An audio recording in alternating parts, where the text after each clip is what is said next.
बिस्मिल्लाहिर्रहमानिर्रहीम, अस्सलाम वालेकुम। हकीकत टीवी साइंस एंड हेल्थ में खुश आमदीद।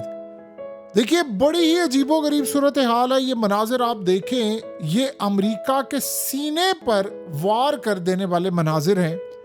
आज वांग यी चाइना के फॉरेन मिनिस्टर ने जाकर सीधे मोदी से मुलाकात कर ली। आम रूटीन में ऐसा होता नहीं है कि कोई फॉरेन मिनिस्टर आए और वो आकर सीधा हेड ऑफ स्टेट से ही मुलाकात कर ले। मोस्टली ऐसा नहीं होता, बहुत कम होता है इंडिया जैसे मुल्क के अंदर। तो वहां पर तो फॉरेन मिनिस्टर से बातचीत होती है, लेकिन यहाँ शी जिनपिंग का एक ही पैगाम था जो वांग यी लेकर गए हैं। और आप देखिए आज इंडिया ने किया क्या है कि अमेरिका के सारे प्लान पर आज पानी फेर दिया और ये मामला कितना खराब हुआ है कि अमेरिका को कई साल पीछे धकेल दिया है। चाइना ने इंडिया के लिए जो अपने मीडिया में कैंपेन चलाई है वो तो इंतहा है, अभी जो आज की बात है। लेकिन एक पैगाम था मोटा मोटा, जिसे हम कह सकते हैं बिल्कुल जैसे फर्स्ट प्रायोरिटी पर जो रखा जाता। पैगाम ये था चाइना का इंडिया को, वक्त आ गया है कि मिलकर अमेरिका को तबाह करें, दैट्स इट। और उसमें पहली शर्त आप मान ले, बाकी हम आपकी बहुत सारी शर्तें मान लेंगे। इंडिया ताइवान से ताल्लुकात नहीं बढ़ाएगा और ताइवान चाइना का हिस्सा है। अब आप सोचें कि वांग यी वहां पर आया है और इंडिया ने बयान दिया है हमारी ताइवान पर कोई पोजीशन चेंज नहीं हुई। हम ताइवान को कल भी चाइना का हिस्सा समझते थे, आज भी चाइना का हिस्सा समझते हैं, और वन चाइना पॉलिसी। और ये बात आप ज़हन में रखिएगा, 2019 के बाद ताइवान के हवाले से बैनर्स लग गए थे इंडिया में, और यहां तक बात हो गई थी, इंडिया के अंदर गुफ्तगू शुरू हुई थी, उनके मीडिया ने कहा था कि हम ताइवान को तस्लीम कर लेंगे और ये वन चाइना पॉलिसी से दस्तबरदार हो जाएंगे। तो चाइना ने जो धमकी दी थी वो आप सब जानते हैं। उन्होंने कहा था पेपर टाइगर की औकात नहीं है काम करने की, वरना फिर उसके बाद कश्मीर और बाकी मामला हम बिल्कुल अच्छी तरह समझते हैं। तो आज आप देखिए कि इंडिया ने कहा है कि जी हमारी पॉलिसी ये है कि ताइवान चाइना का है। आपको पता है कि उन्होंने अमेरिका के सीने पर वार किया है। क्यों?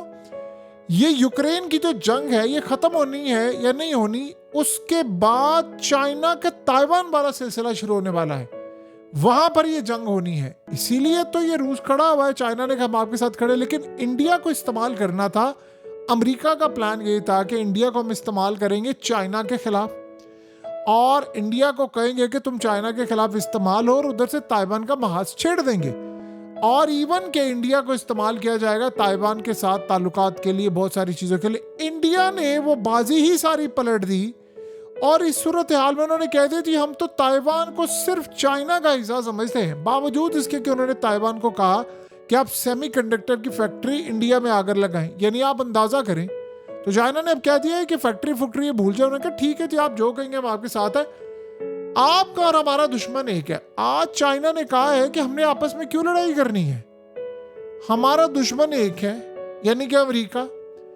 हम साया है, वो रहता है बड़ी दूर, हम आपसे ट्रेड करते हैं। तो मोदी ने कहा बिल्कुल ठीक है। और वांग यी ने, आपको पता है, G20 से भी मुलाकात की, और उसके साथ भी बॉर्डर के मामला तय हो गया, और फॉरेन मिनिस्टर जयशंकर से भी मुलाकात कर ली। यानी ये इतना अहम दौरा था कि बड़े बड़ों से मुलाकात करके, और मोदी को कहा है कि आप आए, आपका बेहतरीन इस्तकबाल करने के लिए बैठे हुए हैं। जो शी जिनपिंग आपका इंतजार कर रहे हैं, आप 31 अगस्त को पहुंचे वहां पर।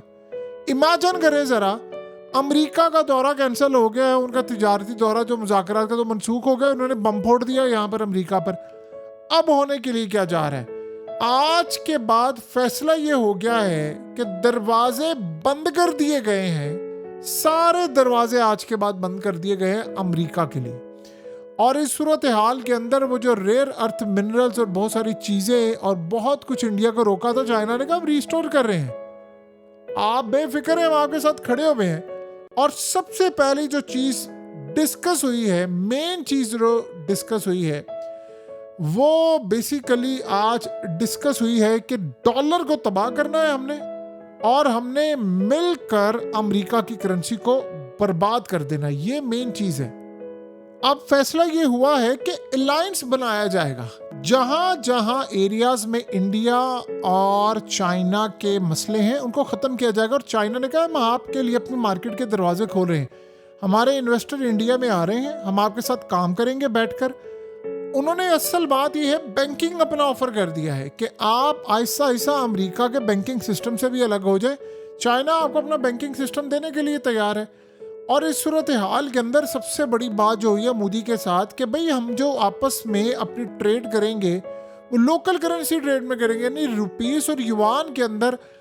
यानी कोई भी अगर आपने इंफ्रास्ट्रक्चर कोई चीज़ करनी है, कोई परचेजिंग करनी है, तो हम रुपीस में कर सकते हैं, हम युआन में कर सकते हैं। और ये सबसे बड़ी बात ये है कि उसके बाद हमें ब्रिक्स को मजबूत करना है और अमेरिकी डॉलर को डिच करने। यानी आप ये देखें कि उन्होंने ये बात कही है कि देखिए आज हम खड़े हो गए ना अमेरिका के सामने, तो अमेरिका ने हम पर टैरिफ नहीं लगाया, 90 दिन के लिए सस्पेंड कर दिया। आप अगर पहले खड़े होते तो आपके खिलाफ भी ना लगता। अब सूरत हाल ये है, इंडिया चाहता है कि उसका रुपए यानी जो उसका पूरा एक नेटवर्क है जो मिडिल ईस्ट में भी चलता है और यूपीआई ये असल में चले, जो बहुत सारी कंट्रीज मिडिल ईस्ट में भी आ गया है, सिंगापुर में भी आ गया है। तो उन्होंने कहा कि हमारा ये जो सिस्टम है ना, यानी अगर हमारे इंडियंस वहाँ पर जाएँ तो ये काम हो।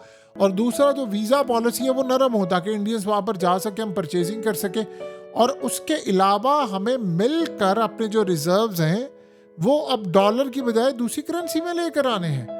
अब मज़े की बात यह है कि उसके बाद ब्रिक्स, एससीओ, ये तमाम चीज़ें होने के लिए जा रही हैं। और जो ख़ास तौर पर अमेरिका जहाँ जहाँ पंगे ले सकता है, ताइवान, साउथ चाइना सी, इसमें भी अब हमें किरदार अदा करना है। और ईरान इसराइल टेंशन हो या अमेरिका को किसी तरह भी हमने दूर रखना हो, हमें ये हर काम करना पड़ेगा।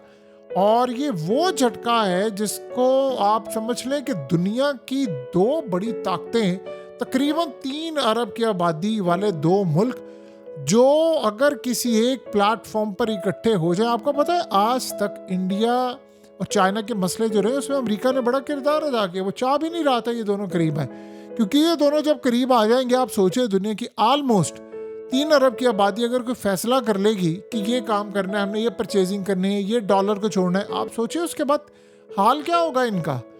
ये पूरी दुनिया इसे वॉच करिए। उधर आप देखिए कि पुतिन ने मोहम्मद बिन सलमान को कॉल की, पहले मोदी को कॉल की, फिर मोहम्मद बिन सलमान को कॉल की और उसको बताया कि अलास्का में जो कुछ हुआ है, जो मामला हो रहे यूक्रेन के मामले पर, हमने ये काम किया, हम ये काम करने जा रहे हैं। उधर आप देखिए इंडिया ने भी कह दिया है रशिया को कि जो भी मामला होगा हम आपके साथ खड़े हुए। तो अमेरिका के लिए बहुत बड़ा झटका है। और अमेरिका के जो सिस्टम है उसकी पाबंदियां, सब कुछ फैसला हुआ है कि मिलकर लड़ना है। ये जो खास तौर पर ट्रस्ट डेफिसिट था वो कम हो रहा है। असल में इंडिया गया हुआ था क्वाड में और अमेरिका की टेक्नोलॉजी अलायंस ये वो, चाइना इससे गुस्से में था। अब चाइना ने यहाँ तक कहा है कि आपकी मदद हम करेंगे टेक्नोलॉजी के मामले में। आपको टेक्नोलॉजी की ज़रूरत है, हम तैयार हैं आपके लिए। हमें आपके साथ यूनिटी कायम करनी है और हमें हर सूरत मिलकर ये काम करना है। आहिस्ता आहिस्ता स्लोली हमें अमेरिका को बैंकरप्ट करना है उसकी पावर लेकर। और पावर क्या है? वो यूएस डॉलर है। तो आप इमेजिन कीजिए कि उसके बाद ये चीज़ें फाइनलाइज हो गई हैं। और मोदी का फेस देखें, वो कितना खुश है, वांग जी से मुलाकात करते हैं, ऐसा लग रहा है वो ट्रम्प से या किसी बड़ी पर्सनालिटी से मुलाकात कर रहा था कि वो एक फॉरेन मिनिस्टर है। ठीक है, चाइना का फॉरेन मिनिस्टर सदर के ओहदे का ही होता है और उसकी पावर ही बहुत ज़्यादा है, लेकिन फिर भी आफ्टर ऑल इंडिया एक बहुत बड़ा मुल्क है। तो ये जो सूरत हाल पैदा हो रही है तो बड़ी खतरनाक है अमेरिका के लिए। और अमेरिका ये देख रहा है कि देखिए एक तरफ ये फंसे हुए हैं। आपको पता है अभी तक ये नहीं पता ज़ेलेंस्की की मुलाकात होनी है कि नहीं, यूरोपियन लीडर सारे बातचीत कर रहे हैं, मामला तो सारे तय हो रहे हैं, लेकिन ऐसी सूरत हाल पैदा नहीं हो पा रही कि ट्रम्प और ये सारे कह दें कि जी हमने तो नहीं छोड़ना, हमने तो फलाना काम करना है। उसको लग रहा है कि यहाँ पर ये मुज़ाकरात अभी फाइनलाइज नहीं होने वाले, क्योंकि उधर रशिया ने कह दिया है फौज कोई नहीं आएगी अमेरिका की और नेटो नूटो की यूक्रेन में, गारंटी दूंगा फौज यहाँ कोई नहीं आएगी, ये आप भूल जाए। और जो इलाके मेरे हाथ में आ गए उनको तो मैंने नहीं छोड़ना। ये सारे का सारा मामला तो इनके लिए बड़ा खतरनाक है। और उधर से आप देखें अमेरिका के खिलाफ अब इंडिया खड़ा हो गया। इंडिया ने अभी तक अमेरिका से बात ही नहीं की, यानी अगर दौरा मनसूख हो गया तो उन्होंने कहा ठीक है जी मनसूख है तो हुआ है, लेकिन हमने आपको कहना भी नहीं है कि आप टैरिफ हटाएं। तो यहाँ तक मामला हो गया। देखिए पहले ये था कि इंडिया ये चाह रहा था कि आईफोन हम बनाएं और चाइना से ले। अब उन्होंने कहा इसका मतलब है दुश्मन एक है तो मिलकर लड़ना है। आप इंडिया और चाइना से हटाकर आईफोन दुनिया में कहीं बनाकर दिखा दे, यानी वियतनाम की बात नहीं हो रही, बड़े लेवल पर दुनिया की 98% फ़ोन आप बनाकर दिखाए ना आईफोन कहीं से, वो तो कंपनी बैंक करप्ट हो जाएगी। आज एप्पल को पता चल जाए कि चाइना उसके फ़ोन नहीं बना रहा, इंडिया नहीं बना रहा, तो एप्पल बैंक करप्ट हो जाएगी, तो उसकी तो नई प्रोडक्ट नहीं आएगी, तो उनके तो स्टॉक्स गिर जाएंगे। तो कहाँ पर खड़े हैं? तो लिहाजा ये सूरत हाल अमरीका के लिए बड़ी खतरनाक हो गई है कि दो बड़ी ताकतें मिल गई हैं और मिलकर फैसला हुआ है कि अब मिलकर अमरीका को तख्त से उतारते हैं। और एग्जैक्टली अब आप देखेंगे ये काम होने के लिए जा रहा है।